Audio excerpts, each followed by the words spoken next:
Hey everyone, so One Piece chapter 1009 just came out, and what a way to get back into the rooftop chapters. I mean, where to begin? Okay, we're going to begin downstairs. Not that downstairs is any less important, but we're going to get that stuff out of the way real quick so we can talk about the juicy bits of the chapter. So, Orochi is, of course, back in action. I will say I got a very different feel between Orochi's beheading number 1 and, beheading number 2. So, what do I mean by that? Well, first of all, the scene, I forgot that this is the first time that the Scabbards are coming face to face with Orochi. This confrontation has not happened yet, so this was necessary. This was the moment that Orochi realizes that all of his worst suspicions are essentially confirmed. He was right all along, which to me is still really funny that for once the crazed lunatic villain, sniveling kind of coward guy, he was right all along in terms of all of his, suspicions that the samurai are back. They're back for his head. They're going to cause a lot of trouble for Wano, and they're going to basically lead to his downfall. He was right, for the entirety of Act 1 and Act 2. Well, Act 2 is when we met him, obviously, but he was right that entire time, and this is the moment that he gets to actually see that with his own eyes. So, this moment had to, of course, happen. He does acknowledge that, okay, so Kanjuro was a traitor for you guys, but then, you guys got me back. Denjiro was Kyoshiro, in his eyes, was a traitor on my side. So, I guess it goes both ways. And we got a really good panel of all of the 8 Scabbards cutting off Orochi's heads. But, here's the thing. I do wonder why... Okay, so earlier on when Orochi was revived, right? The question was, okay, why is he still a major player? Hopefully it's not just because Oda does not like killing characters. There should be something more to it than that. But the Yamato no Orochi has always been an interesting fruit to me just because, for several reasons. Because, one, it's a mythical zone, and those are very, very, very rare in One Piece, right? The power of a mythical zone is hyped up quite a bit. Or at least the rarity of the mythical zones is hyped up quite a bit, but these things are meant to be special.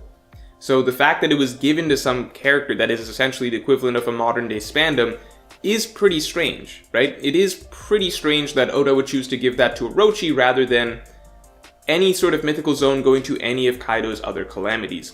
So the fact that in the first place he has a mythical zone, and on top of that the fact that the old hag that we got during the Oden flashback mentioned that this fruit somehow would give him great power. She hyped up the fruit as a means for him to seize power in Wano. So the fruit in some way supposedly was hinted at, I suppose, at being a key to Orochi being able to maintain power in Wano, or reason why he would be able to ascend to the throne of Shogun. And we really haven't seen any of that because Orochi on the surface seems like a very, very weak combatant, and he still does, right? Got his head cut off once, he got his head cut off again. Now, in the first place, alright, a thing that I've seen a lot of people talking about is, okay, maybe similar to cats having 9 lives, Orochi, he has 8 heads, maybe he gets 8 shots, at life before it's just the end for him, right? So maybe he gets to die 8 times, maybe only specifically if it's with his heads being cut off, but at least that, that's better than nothing, right? You get to survive 8 beheadings, that's pretty good in my book. But I wonder if there is something more to it than that, than just the fact that he gets to live longer, right? Is there something more to it than that, and that, is his personality potentially going to change as the heads start getting whittled down?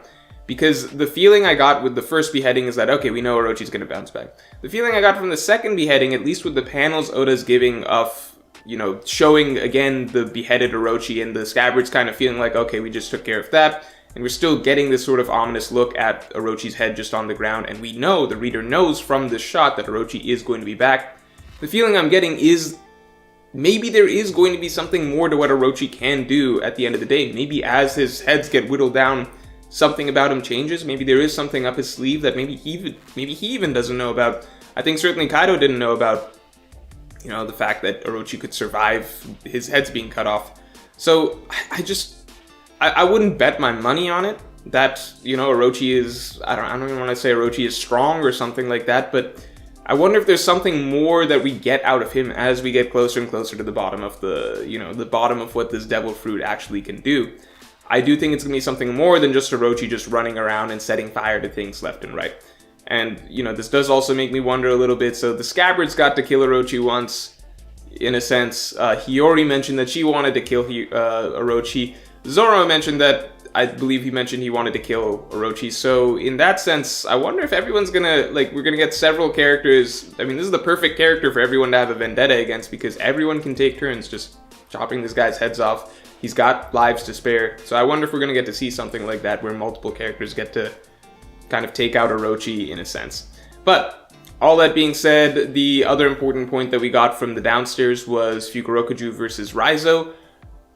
This was technically something that, you know, a situation where two characters did have a past with each other. So even if it was basically just mentioned in a one-off panel, right, like a fairly one-off panel during Odin's backstory, so I don't really feel that much in terms of this conflict. I'm not like, Raizo versus Fukurokuju, the long-awaited battle, right? This is the big one that we've really needed to see. The animosity between these two has just been built up for so long. They have such a storied history with like, I'm like, okay, we're getting this battle and it technically makes sense. So I don't know.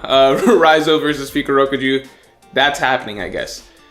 Besides that, let's talk about the upstairs, right? Let's talk about the rooftop. So first of all, I guess I'll say, if you're a Zoro fan, you are most likely not watching this video because your spirit has probably left this earthly plane after watching, you know, what he did this chapter, right? I was mind blown. The chapter starts off with Kaido and Big Mom launching probably the strongest, I'd say, you know, just sheer, like, let's say in terms of a physical attack, right? Like, I'm not going to compare things to like Whitebeard's Quakes and stuff like that, but let's say a non-Devil Fruit attack.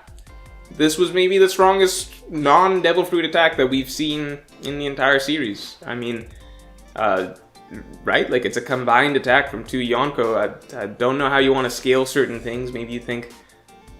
No, I would guess. Yeah, I would guess that this is the strongest single non-Devil Fruit based attack that we have seen in the entire series. It's Kaido and Big Mom launching some pretty serious firepower at the Alliance. I was definitely shocked to see just Zoro by himself tanking this. I mean, I did think that this would be a moment where everybody kind of has to combine powers to basically hold this off, but instead we got Zoro tanking this by himself. Yes, he did technically, I suppose, only block it for... I think Kid implied that he blocked it for a moment, and then we saw that the attack did get past, and it did seem as though he was injured to a degree. But that's still insane. Like, I'm flashing back to, if you remember during Whole Cake Island, if you're a weekly reader during Whole Cake Island, when Big Mom took a swing at Jinbei, and Jinbei was able to block Big Mom for, I don't know, like a moment, similar to what Zoro just did. Everybody thought that was really impressive. And that was just like an unnamed attack from Big Mom when she was shriveled up and starving, and Jinbei was able to block that for a moment before being sent flying. And everyone thought that was crazy. I thought that was crazy. And now we see this, which is just a totally different scale. Zoro doing it on a totally different scale.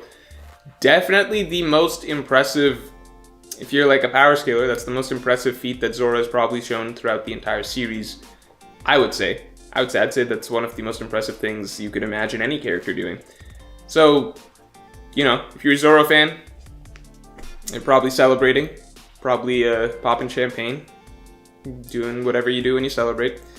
But besides that, I mean, that wasn't even the end of it for him this chapter. Let's talk about how the other characters fared this chapter. So after that attack was essentially stopped, well, not stopped, but at least briefly paused, and then it got through, right? We saw the level of destruction. It seemed like it could have destroyed all of Onigashima, which is just insane. We did get to see them split off into sort of individual battles to some degree. We got Luffy versus Kaido. I did say last chapter, I thought that they would kind of split off into pairs. I think a lot of us were expecting that basically from here on the battle would be more so divided into a Kaido side and then a Big Mom side, and then some characters would shine against one character and other characters would shine against the other. But it does seem as though actually what they meant by, you know, splitting them up was very literal, like, let's just get Big Mom out of there and let's focus on the big dude. So with Kaido versus Luffy, this is the first time we're getting to see Kaido fight in his hybrid form for a little bit. And I like it. Like, I like the new look. I like the new feel of Kaido kind of... It feels very serpentine. It does feel like Luffy is fighting a giant snake man rather than a giant dragon man, but that is also just the way that Japanese dragons work. But I don't know, it just feels like Luffy's fighting like a King Cobra type opponent for some reason. We do see that Kaido, you know, of course he does have to dodge Luffy's attacks. I do think it's interesting that, first of all, okay, so if we compare to the Thunder Bagua, right? So Thunder Bagua at the start of this arc one-shot at Luffy, right? Then recently we see the Thunder Bagua, it kind of goes after Luffy again with it, but this time Luffy's able to evade to a degree, and that's why it's implied, at least to me, that that's why he's not immediately one-shotted by the Thunder Bagua. But here, a couple times we see Kaido hits Luffy once, Luffy blocks it, that's not like a named attack, that's not a big deal. But he pulls out this new thing, this Ragnarok move, and it's in hybrid form. In theory, I would guess it's stronger than Thunder Bagua. I don't really know how to compare these things, but Luffy had to take this one head on. Right? So when Kaido did Thunder Bagua at the start of this fight on the rooftop, we saw that Luffy at least got to dodge it, so he took a significant amount of damage, but we understood why he's still okay and why he wasn't just one-shotted. But it is crazy to me that it seems that Kaido in his hybrid form just landed a full-on hit on Luffy. I don't know if that's going to come with significant repercussions, if Luffy's just going to bounce back, but I do hope to see some level of, I guess, consistency in terms of how much damage Kaido can put out and how much Luffy can take, because it would be kind of wild if Luffy can just tank an attack that is... I guess suppose we can just assume that it's not stronger than Thunder Bagua, which is just... I don't know, it's hard to rationalize that, because this does seem to be a significant attack in his hybrid form compared to his pure human form. Maybe it's because he seemed more jacked in his human form, so he can hit harder, but I don't know. I thought hybrid form just, like, buffs your stats all across the board.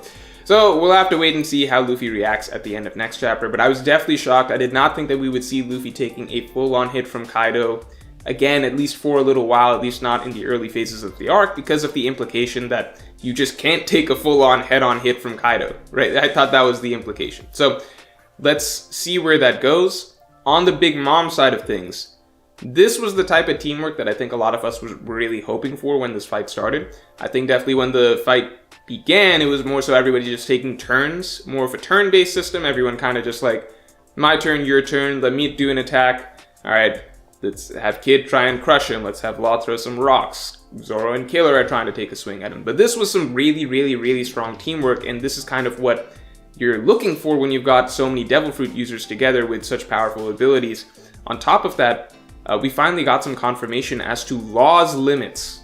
Strong confirmation on Law's limits. And I know that you can go back and say that, okay, we always knew that Law, you know, Haki could give him trouble and stuff like that, because that was implied from the very first confrontation with Virgo, based on what Doflamingo said back in Punk Hazard, right? But this is strong confirmation. This is like absolute, okay, Law's ability is not just...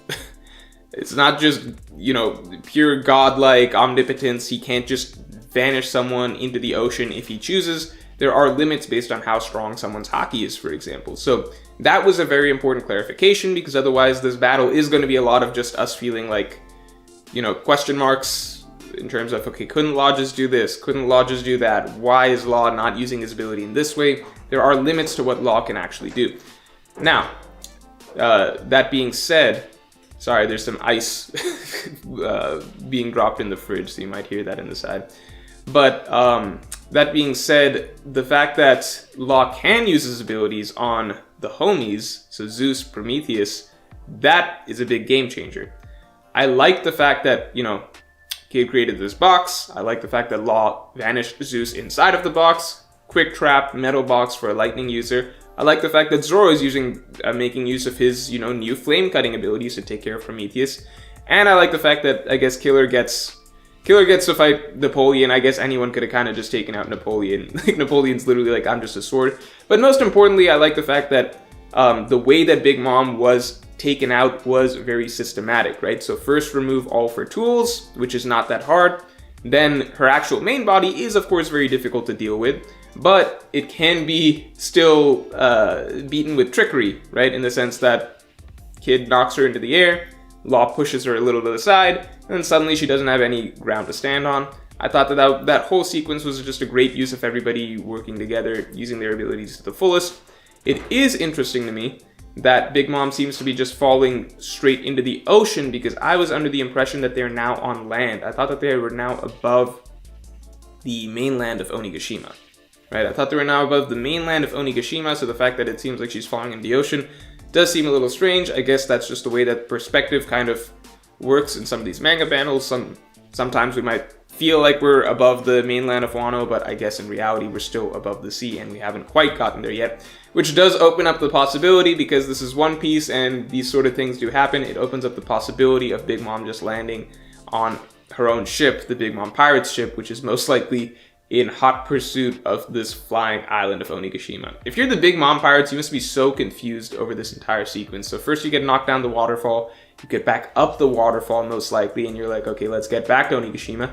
Then Onigashima gets up into the air and starts moving, and you're probably just completely confused as to what the hell you're supposed to do. I assume the only thing you could possibly do is just decide to sail after it. So I would like to think that Big Mom lands on the ship. If she lands in the ocean, then we're suddenly in a tricky situation where we're possibly looking at Amnesia Big Mom again, which I would not personally love. But that's all for this chapter. Really exciting chapter. Best part is, I think it said no break next week, which means that we're going to get more of this rooftop fight. It's just going to be everybody versus Hybrid Kaido, most likely, at least fingers crossed. So if you enjoyed this video, then definitely like, comment, and subscribe.